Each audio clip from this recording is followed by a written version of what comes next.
రామాంజమ్మ గారు ఉన్నారు. She around 72, not sure of her age also. Guntur నుంచి వచ్చారు అండ్ ఆవిడకి ఇప్పుడు పిఆర్పి ట్రీట్మెంట్ జరగబోతుంది అనమాట. అది ఎలా చేస్తారు ఏంటి ఒకసారి మనం మాట్లాడదాం. బట్ దానికంటే ముందు మనతో పాటు డాక్టర్ మినాల్ గారు ఉన్నారు. ఒక్కసారి ఆవిడతో కూడా మాట్లాడి తెలుసుకుందాం. Madam, before we get into the procedure, అసలు ఈ పిఆర్పికి సంబంధించిన సైంటిఫిక్ ఎవిడెన్స్ ఏంటి, సైంటిఫిక్ బేస్ ఏంటి? ఓకే, చూడండి, ఇది పిఆర్పి. Okay, PRP meanings platelet cells which is more than the base line. Okay, ఒక స్పెసిఫిక్ టెక్నిక్ ప్రకారం ప్రిపేర్ చేశాను. దానికి 4 ఇంపార్టెంట్ పాయింట్స్ ఉంది. First, anti inflammatory property. Anti inflammatory property means inflammation, వాప్ తగ్గింది కోసం.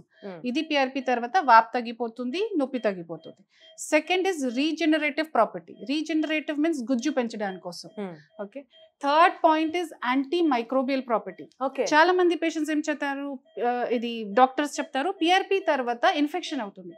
పిఆర్పిలో యాంటీ మైక్రోబియల్ ప్రాపర్టీ ఉంది. మీన్స్ ఇది ఇన్ఫెక్షన్ తగ్గింది కోసం. దాని వల్లనే ఇది PRP is being used for diabetic ulcers also. So పిఆర్పిలో ఇన్ఫెక్షన్ కి ఛాన్సెస్ 1% కూడా లేదు. Rather PRP is used for treating infection. Okay, తర్వాత జాయింట్ లో లూబ్రికెంట్ ఉంది కదా, సో ఈ లూబ్రికేషన్ పెంచడానికి కోసం ఒక ఎలిమెంట్ ఉంది, లూబ్రిసిన్. సో పిఆర్పి లూబ్రిసిన్ కూడా రిలీజ్ చేస్తారు. సో ఈ 4 ప్రాపర్టీస్ వల్ల ఇది పేషెంట్స్ కి చాలా మంది హెల్ప్ అవుతుంది మోకాల నొప్పికి. ఓకే, సో ఇది సైంటిఫిక్ బేసిస్.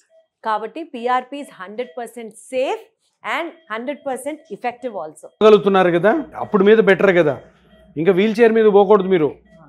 ఇంకా ఈ ట్రీట్మెంట్తోనే బాగా ఇంప్రూవ్ అవ్వాలి. కంప్లీట్గా మీ పనులు మీరు చేసుకుంటూ నడుస్తూ ఉండాలి. మీరు వీల్ చైర్ మీద ఉంటే చాలా కష్టం. ఇప్పుడు వీల్ చైర్ నుంచి బయటకు వచ్చారు, దాని తర్వాత వాకర్ కూడా వదిలేయాలా, దాని తర్వాత స్టిక్ కూడా వదిలేయాలా, దాని తర్వాత మీ అంతటా మీరు నడవాలి.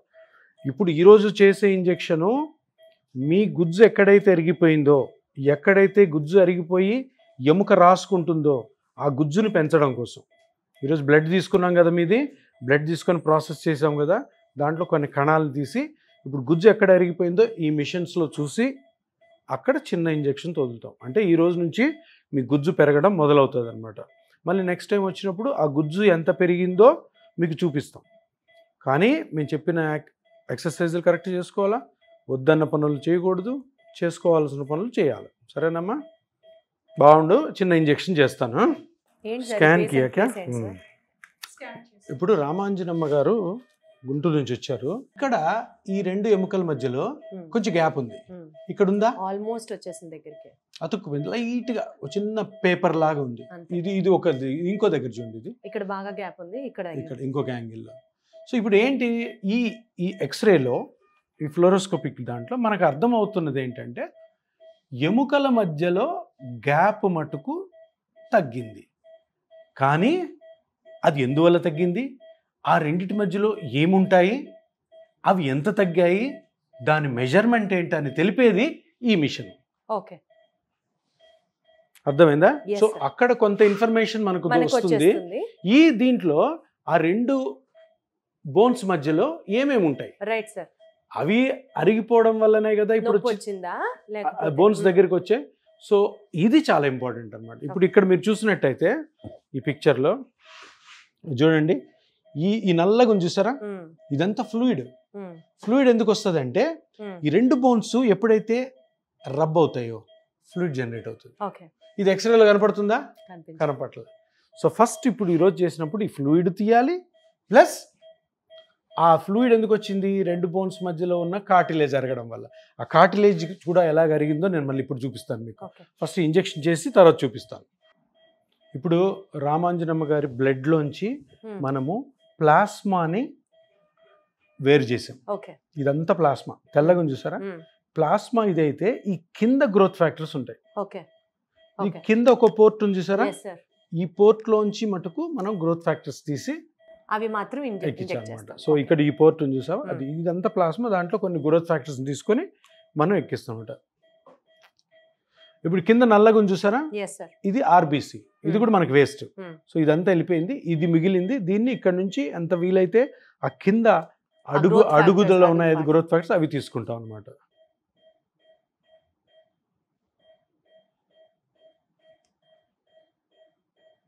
హోల్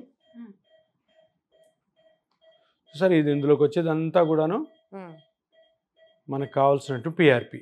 ఓకే, చూడండి ఎంత వచ్చిందో ఫర్ బోత్ నో. సో ఇది మనము ఇప్పుడు ఈ 2 మోకాళ్ళలో ఇంజెక్ట్ చేయాల్సినటువంటి పిఆర్పి ఆర్ గ్రోత్ ఫ్యాక్టర్. ఇప్పుడు ఆల్రెడీ రామాంజనమ్మ గారికి ఈ 2 నీళ్ళు ఉన్నాయి కదా, అంటే లోకల్ అనస్థిషియా ఇచ్చేసాం. అంటే ఆమెకి సూదేస్తున్నప్పుడు నొప్పి ఏమి ఉండదు అనమాట. ఆల్రెడీ లోకల్ అనస్థిషియా ఇచ్చాం కాబట్టి ఈ పాటికి ఆ ఏరియా అంతా ముద్దుబారుతుంది, అందుకని నొప్పి ఉండదు. అంటే చిన్న ఇంజెక్షను, అది కూడా నొప్పి లేకుండా ఉండడానికి మొత్తం అనమాట. అంటే రామాంజనేయమ్మ గారికి ఏ విధమైనటువంటి నొప్పి కలగకుండా ఆమెకున్న నొప్పిని పూర్తిగా తగ్గించేసే పద్ధతే పిఆర్పి పద్ధతి. సో ఇప్పుడు పిఆర్పి చాలామంది డాక్టర్లు ఇటువంటి మిషన్స్ యూజ్ చేయకుండా బ్లైండ్గా ఇస్తుంటారు. అక్కడ జరిగే ప్రాబ్లం ఏంటంటే ఎక్కడ గుజ్జు జరిగింది, ఎక్కడ గుజ్జు జరగడం వల్ల ఎముకలు ఎక్కడ రాసుకుంటున్నాయి, ఎక్కడ గుజ్జుని మనం పెంచుతున్నాం వాళ్ళకి తెలియదు. ఊరికే ఇంజెక్షన్ వేస్తారు అక్కడ, అది ఎక్కడికి పోతుందో తెలియదు. సో అందుకని ఇక్కడ ఈ మిషన్ కానీ మనకి కరెక్ట్గా రామాంజనేయమ్మ గారికి ఎక్కడి నుంచి నొప్పి వస్తుంది, ఆ నొప్పిని కనుక్కొని ఆ స్ట్రక్చర్ ఏదైతే డ్యామేజ్ ఉందో కనుక్కొని అక్కడ మనము పిఆర్పి రిలీజ్ చేస్తేనే మీకు రిజల్ట్ వస్తుంది, లేదా రాదు. నెక్స్ట్ టైం వస్తారు ఆ పార్ట్లో, ఈరోజు మనం పిఆర్పి చేసాం కదా, ఎంత గుజ్జు పెరిగిందా లేదా, మనం అనుకున్నంత పెరిగిందా లేదా, ఎక్కువ పెరిగిందా, అది తెలుస్తుంది. సో దాన్ని మనం సిరీస్ ఆఫ్ స్కాన్స్లో తెలుసుకోవాలన్నమాట. ఇప్పుడు ఇంజెక్షన్ చేస్తున్నా అమ్మ మీకేం నొప్పి ఉండదు, టెన్షన్ పడకండి, ఎక్కడైతే ఏం నొప్పి లేదు కదా, చూడు ఏం నొప్పి లేదు, మన సూది వెళ్ళినా కూడా. షర్ట్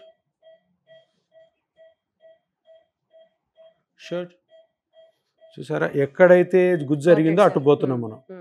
సో జాయింట్లోకి వెళ్ళిపోయాం. షూట్. ఇప్పుడు అక్కడ జాయింట్ బాగా తగ్గింది కదా, అక్కడికే వెళ్ళింది కదా నీడిల్, అక్కడే ఉన్నామా లేదా, జాయింట్లో ఉన్నామా లేదా అని ఒక కాంట్రాస్ట్ డై ఇచ్చి చూస్తాం అనమాట. ఇప్పుడు చూడండి, ఇది కనెక్ట్ చేశాను, ఇది చాలా ఇంపార్టెంట్. అంటే చాలా స్టెప్స్లో మనము కరెక్ట్ ప్లేస్లో ఉన్నామా లేదా అని చూసి చేస్తేనే పిఆర్పి సక్సెస్ అవుతుంది. చాలామంది అంటుంటారు కదా పిఆర్పి పనిచేసి పిఆర్పి, ఇవన్నీ చేయకపోతే కష్టాలు వస్తాయి. ఇప్పుడు ఈ కాంట్రాస్ట్ ఇంజెక్ట్ చేస్తున్నాను, అక్కడ చూడండి లైవ్ చూసారా, బ్లాక్ గా స్ప్రెడ్ అయిందా. సో మీకు ఇంతకుముందు చూపించాను నేను, ఎక్కడైతే కార్టిలేజ్ తక్కువ ఉందో అక్కడికే వెళ్ళింది కదా డై. ఇగో ఇప్పుడు ప్రాపర్ గా మనం తీసిన గ్రోత్ ఫ్యాక్టర్స్ ని కరెక్ట్ గా అక్కడే వదులుతున్నాం అనమాట. చూసా అంత స్ప్రెడ్ అవుతుంది, ఆ కార్టిలేజ్ నుంచి జాయింట్ లోకి కూడా వెళ్తుంది. అంటే జాయింట్ లో కూడా ఏమైనా పెథాలజీ ఉన్నా కూడా క్లియర్ అయిపోతుంది. ఇందాక మేడం చెప్పారు యాంటీ మైక్రోబియల్ యాక్టివిటీ కూడా ఉంటుంది. yes, anti inflammatory should. So ఈ పిఆర్పి అయిపోయింది. ఎంతసేపు 2 నిమిషాలు కూడా. చూడు తీసేస్తున్నాను. రామాంజనేయమ్మ గారికి ఏమన్నా నొప్పి ఉందా? ఏం లేదు కదా, నొప్పి అస్సలు లేదమ్మా. Very good. ఇప్పుడు రెండోది ఇదే విధంగా షూట్ చేయి. ఇప్పుడు చూసారా, రెండోది కూడాను ఈ సైడ్ కంప్లీట్ గా తగ్గిపోయింది. అటు గ్యాప్ ఉంది, అవతల నా రైట్ సైడ్ గ్యాప్ ఉంది, ఇటు side almost bone to bone వచ్చేసింది అనమాట. ఓకే, సో దాంట్లో కూడాను ఆల్రెడీ అనస్థీషియా ఇచ్చాము, సూది పెడుతున్నాను. షూట్. ఏం నొప్పి లేదు కదమ్మా, ఆ జాయింట్లోకి వెళ్ళిపోయాము. మళ్ళీ డై చెక్ చేస్తామా సార్ ప్రతిసారి? తప్పకుండా చెక్ చేయాల్సిందే. సో ఇంజెక్ట్ చేస్తున్నా లైవ్. చూసారా ఎట్లా స్ప్రెడ్ అయిందా? పర్ఫెక్ట్ గా వెళ్ళేది సార్. అవతల మనకు అవసరం లేదు, ఎందుకంటే అవతల గ్యాప్ ఉంది, అక్కడ అవసరమే లేదు. ఎక్కడ అవసరమో అక్కడ ఈ పిఆర్పిని ఇంజెక్ట్ చేస్తుంది. ఇప్పుడు ఈవిడకున్న సిచ్యువేషన్ ప్రకారం ఎన్ని సిట్టింగ్స్ అవసరం పడతాయి సార్? ఈవిడికి 3 పిఆర్పి సిట్టింగ్స్ సరిపోతాయి. ఈరోజు ఒకటి అయింది, ఇంకా 2. షూట్. చూసారా, కరెక్ట్గా ఎక్కడైతే ప్రాబ్లం ఉందో అక్కడే స్ప్రెడ్ అవుతుంది. అంటే అక్కడ అరిగింది కాబట్టి ఈ కణాలన్నీ కూడా అక్కడే కేంద్రీకృతమై కంప్లీట్గా గుజ్జును పెంచితే నెక్స్ట్ టైం మీరు వస్తారు కదమ్మా ఇంకో దానికి, రెండో పిఆర్పికి, అప్పుడు మీకు ఎంత అయితే గుజ్జు అరిగిపోయి ఎంత పెరిగిందో మీకు చూపిస్తాం. మేము చెప్పిన ఎక్సర్సైజులు చేసుకుంటూ ఉండండి, జాగ్రత్తలు పాటిస్తూ ఉండండి, సరేనా సార్? ఇదే ఫస్ట్ పిఆర్పి అయినప్పుడు ఆవిడ వీల్ చైర్లో వచ్చిన ఆవిడ ఎట్లా నడిచారు? ఫస్ట్ సిట్టింగ్ అయిపోయింది. పిఆర్పిలో ఫస్ట్ సిట్టింగ్లో రేడియో ఫ్రీక్వెన్సీ అబ్లేషన్ అని చేస్తాం. ఫస్ట్ సిట్టింగ్ పిఆర్పి ఈరోజు, కానీ ఫస్ట్ సిట్టింగ్లో మనం చేసిన పిఆర్పి కాదు, ఆమెకి పెయిన్ తగ్గడం కోసం రేడియో ఫ్రీక్వెన్సీ అబ్లేషన్, దాంతో ఆవిడ నడిచారు వీల్ చైర్ నుంచి. సో ఫస్ట్ అది కూడా అంటే part of అది the PRP అది ఆ ఎందుకు sir? కాదు, అది ఎందుకు చేస్తాము అంటే ఫస్ట్ ఈవిడ సివియర్ పెయిన్ తో ఉంది, Hmm. వీల్ చైర్ మీద వచ్చింది, Hmm. ఫస్ట్ పిఆర్పి చేసాం అనుకో నొప్పి తగ్గదు, Hmm. ఎందుకు గ్రోత్ పెరగాలి కదా. Hmm. సో ఫస్ట్ ఇంజెక్షన్ చేసిన తర్వాత ఆమె నొప్పి తగ్గదు, ఆమెకి కాన్ఫిడెన్స్ ఉండదు. ఫస్ట్ ఆఫ్ ఆల్ వచ్చింది నొప్పి తగ్గించుకోవడానికి కాబట్టి నొప్పి తగ్గడానికి అది ఫస్ట్ చేసి ఆమె నొప్పి తగ్గించి ఆమె హ్యాపీ అయిన తర్వాత నెక్స్ట్ పిఆర్పి. Noted, sir. ఇంకొక విషయము, ఫస్ట్ వచ్చినప్పుడు కొద్దిగా ఫ్లూయిడ్ కలెక్ట్ అవ్వడము, కొంచెం డర్ట్ అంతా ఉంటుంది అనమాట, అదంతా కూడా ఆర్ఎఫ్లో క్లీన్ అవుతుంది. ఆ కార్టిలేజ్ మీద డర్ట్ అదంతా క్లీన్ అయిన తర్వాత మనం గ్రోత్ ఫ్యాక్టర్స్ వేస్తే అప్పుడు గ్రోత్ బాగవుతుంది. ఆల్రెడీ డర్ట్ అక్కడ ఉన్నప్పుడు అంటే కొంచెం ఫ్లూయిడ్ అది ఇది ఉన్నప్పుడు నువ్వు పిఆర్పి వేస్తే పని చేయదు. ఓహో మళ్ళీ ఇది కూడా ఒకటి ఉంది. ఇది ఒకటి ఉంది. ఇవన్నీ కలిపితేనే ఆ టెక్నిక్ పర్ఫెక్ట్గా జరుగుతుంది. ఒక ప్యాటర్న్, ఇది ఒక ప్రాసెస్. సో సార్ చెప్పినట్లుగా పిఆర్పి అనేది స్టెప్ కదా. వైజ్ అలా ఫాలో అయితేనే దాని యొక్క ఇంపాక్ట్ ఉంటుంది. ఏదో నామకే వాస్తే బ్లడ్ తీసామా, సెపరేట్ చేసామా, ప్లేట్లెట్స్ని అది ఎక్కిచ్చేసామా అదే పిఆర్పి అంటే no, it will not work that way అనమాట. Thank you so much sir. విష్ ఈ పేషెంట్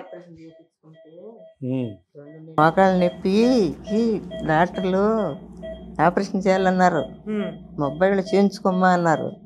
నేను చేయించుకున్న అయ్యా నేను నొప్పి తట్టుకోలేను, బాధపడలేను, నాకు వద్దులే అని ఈర్చలు కొనుక్కొని దాంతో నడుపుతున్నా, వాకర్ కొనుక్కొని. ఇప్పుడు ఆపరేషన్ ఏం అవసరం లేదు.